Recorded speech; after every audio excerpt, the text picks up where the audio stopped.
Guys, haggard na kami ni Ate Jusila. Ayan si Ate Jusila. Oo nga, guys. Tingnan mo yung itsura ni Ate Jusila.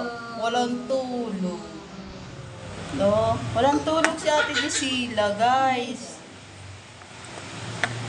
Nagmamakaawa kami, guys. Padala mo naman kami ng kahit konti. Kahit konting pag Tingnan mo yung itsura ni Ate Jusila, haggard. ay ganun talaga.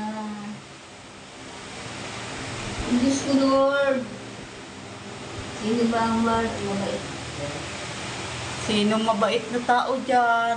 Magbato lang ng tinapay.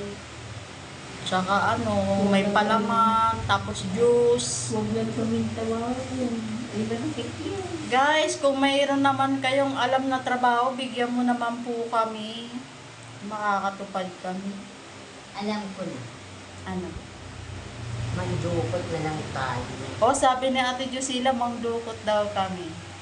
Diba? Kasi wala kaming pera ngayon, guys.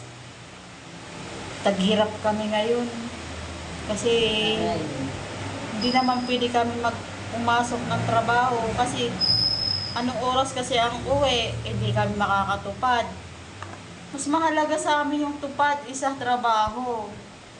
Okay lang sana yung trabaho namin ay uuwi na maaga.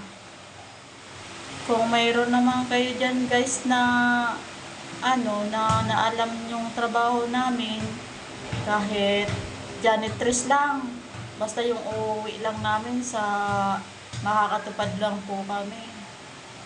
Tawagan mo na lang po ako o kaya sa account ko po yung yung Joy Rigorio po. Salamat po.